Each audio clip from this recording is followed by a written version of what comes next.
And don't get me wrong, this video is not to warn you off decade foundations. You've got to do it.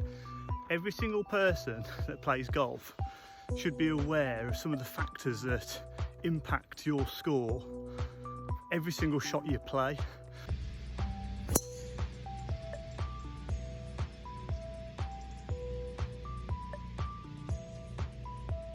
Probably thought about it the wrong way this year. I was just completely focused on course management and getting that right, and then not really put the time and dedication it takes into improving my own golf game.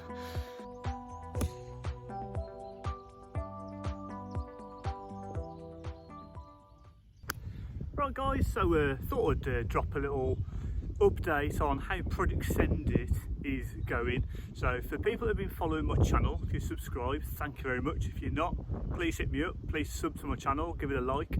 Videos will only get better. First year doing these videos, taking a while to get used to what works, what doesn't work, what's easy to film, what's hard to film, etc, etc. So what I do on my channel is I try things in my own golf game to see how they can help you guys, share my journey with you.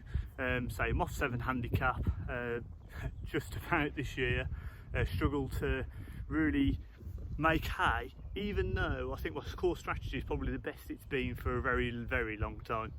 So at the start of the year I made a bit of a commitment to decade. It was new to me, hadn't really heard of it before, kind of heard of it because of Bryson had been mentioning it. I'd obviously signed up to Twitter, I'd had a couple of look at like Mark Crossfield's channel, and I noticed he was getting in contact with Lou Stagner and Scott quite a lot. So I started to follow them, and that kind of got me into the decade mindset in a way. I thought actually there must be something to this. I do kind of believe in following the numbers and say following logic. So I suppose it kind of worked in my own head already. And I say when I was playing some good golf, I think that from what Scott says, good players do it anyway. Like he always goes on about Tiger and his course strategy. You know, Tiger's been doing this for years. When he's won, he has played percentage golf, he's played aggressive to his targets.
While all that's very good, you know, it's very easy to say on paper, very easy to say talk a good game rather than just play a good game. I wanted to make sure I was kind of going to try and do both really. I do want to play better golf. I do want to improve my scores by not just trying to beat the course up by going for every single shot, hitting, you know, non-percentage shots like under the trees, hooking it round, etc. I have been able to do those shots in the past, but they are high tariff and they are, say, low percentage.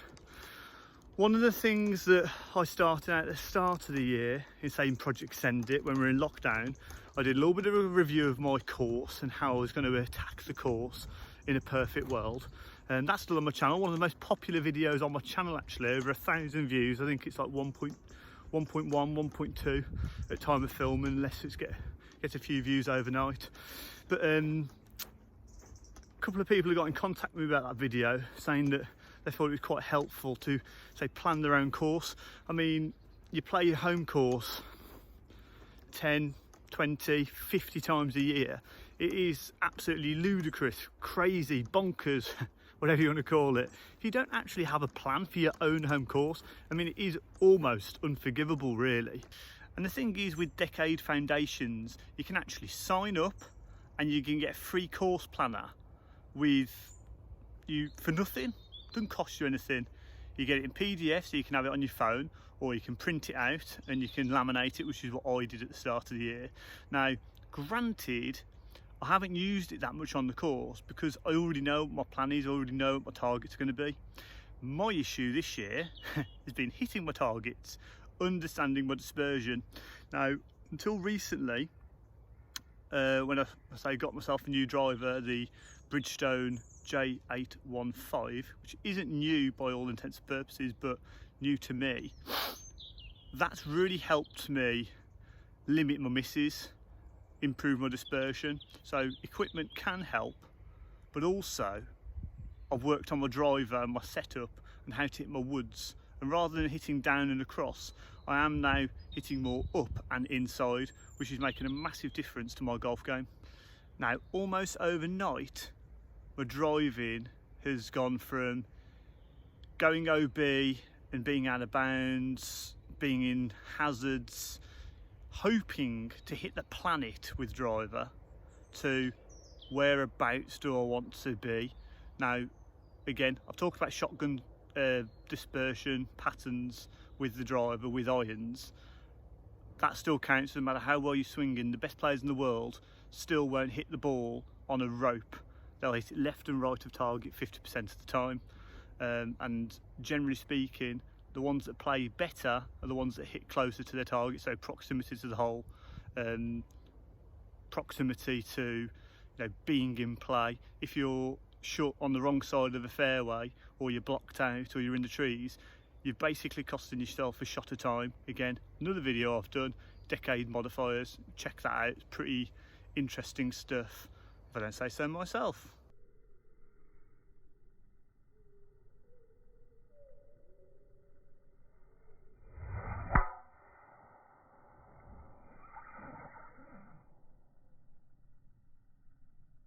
Exactly what I've been missing from my game. So I hit 2 drives down here, absolutely identical, big high draw, so slow mode it for you. But this is what I've been looking at most of the year, or in the trees out of bounds over there. So it does, I mean, like the difference of having to play a tee shot on this hole. If you hit a 4-iron off the tee, you are 180, 200 up the hill. You can't really tell that much on video, but it plays 2 clubs longer. Whereas now, I'm right at the end of the fairway, right at the top. And say from a Decade point of view, your tee shot with a driver is actually wider than it is with an iron off the tee. So why would you not hit driver? Well, if you're hitting a big block right, you definitely wouldn't hit driver.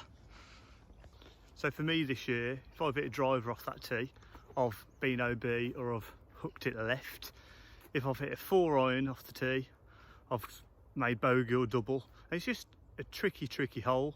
This is where you've got to understand, if you don't execute, you can have the best plan in the world, but sometimes driver won't be the best play, just on the basis of if you know your shot shape or your bad miss under pressure is big block right, as out of bounds all down the right, you would be mad to hit driver, wouldn't you? Now granted, you might still go out with a 3-wood and you don't want to be too far back, but then that's got to tell you you've got to improve your mechanics, you've got to improve what you're doing at the golf ball and what swing you're putting on it and what impact factors you're putting on the ball.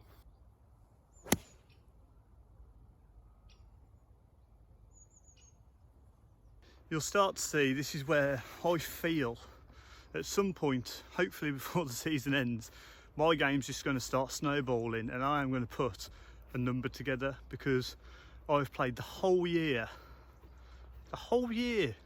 scrambling off the tee, not really being that good, which is probably why I've done a limited number of videos out there, because I want to make sure I'm giving you guys the best information and I'm logging my journey accurately and effectively, so I don't know, somebody can have a look at their own game and see if they can make some comparisons, if there's any parallels to be put across.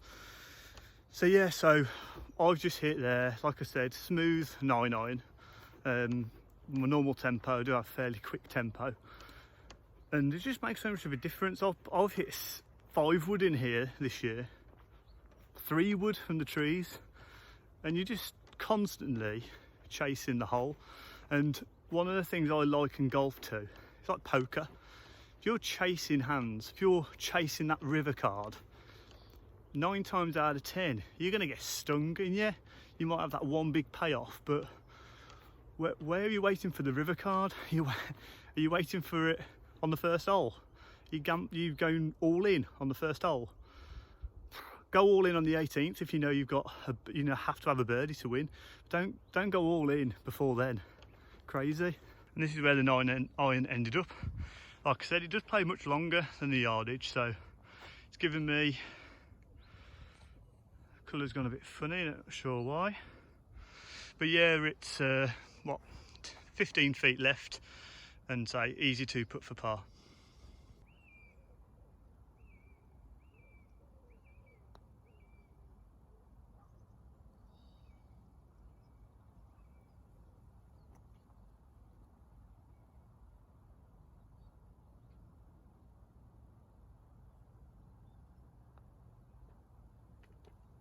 I think this is the difference that I used to notice when I was off 4, when I was in my youth, is that I didn't worry about where driver went. It was pretty long, say pretty long for the day, probably not much shorter than I am these days, but he wasn't going out of bounds. I was in play. I mean, I played R580, the original. It cost about 300 quid, 350 quid when it came out. They brought out an XD model, which was say 460cc head, and I found the R580 just spun a bit more, so it made me get away with a bit more, and I think that's kind of what my driver that I've currently got is. Now I'm going to look at a 2-driver setup eventually. I did have a PXG low spin head, playing at 46 inches. The balance just felt a bit off to me. I do love the look of the club, but that's something I'm going to experiment with next year. Just need to start hitting some fairways again, because I've hit that driver, not the longest driver in the world, but it's only left me a 9 iron wedge in. And do I need anything shorter in there? Probably making the hole a bit too hard. If I hit a driver any longer there, you could probably argue it's probably 3 wood off that tee. So those are some of the things I've had to consider this year, and I think that, say, the game is on the up. Now this is a drive that I've struggled with all year. So our 9th hole, par 5, not that long, so you can hit an iron off the tee, 3 wood. But if you can hit a high draw, which before now hasn't been in my repertoire this year, I used to play high draw, it just opens up this hole to a totally different dimension. Now I'll try and hit the shot, say high draw, just like I did on the last hole. Ideally, if I can see if I can zoom in, that marker is fine if you're hitting a wood, say 220, but if you're hitting a driver 260, 280, you're just going to run out of room. So you want to be left of that tree in the background, so where the V is, so left of the marker. I'll put a little mark on screen. That's where I want to be.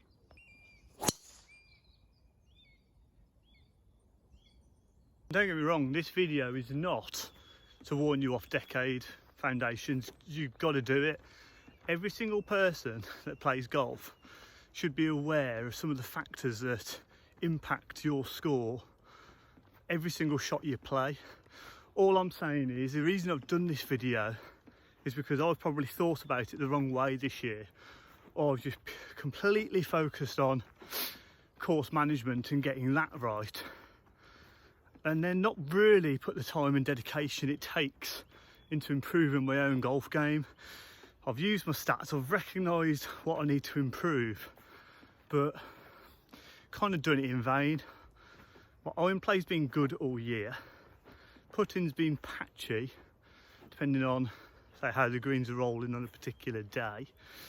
Driving has been very poor. I've noticed that I've been getting on top of the ball too much with driver, so keeping my sternum over the ball, which just isn't good. Perfect with irons, which I can't believe I haven't come to the conclusion before. Hit my irons well all year. Probably because I'm centering my sternum over the ball. Struggled with driver because I'm not getting behind the ball enough, and then because I'm on top of the ball, getting stuck, flipping the hands, hook, or haven't got enough room, block it to the right.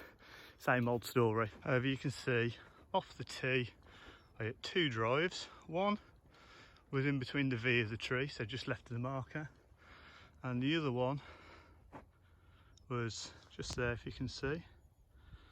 So this is what the view you've got from the V in the tree. You can see I've gone too far down, haven't got a shot to the green, so I'm going to have to play left or right.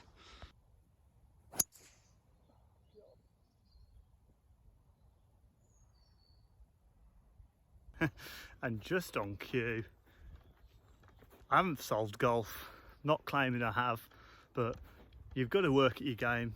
As I've just shown, perfect position off the tee, and I've hit a massive block with a 3-wood, and I don't even know if that's in play. Might well be on the practice area, but again, so it's been out of bounds down the right. That ball is a goner. So message for all of you guys that are watching, say, my videos and say my course management, not claiming to have solved golf, I'm just giving you a bit of an idea about how you can tackle the course. I think the most important thing is that you know where your misses are going and you know what shots you can play. So it's not saying play within yourself, it's just say play to your limits. Don't go beyond them in tournament golf, don't do what I've done. Make sure that if you know you've got a big block right and there's out of bounds all down the right, manage it, play away from it with a club that you know that's less likely to go that way, but at the same time gets you as far down the hole as you possibly can. Hope you found that useful, guys. Just thought it would be a bit of an insight about my golf game and how to use Decade, or how not to use Decade.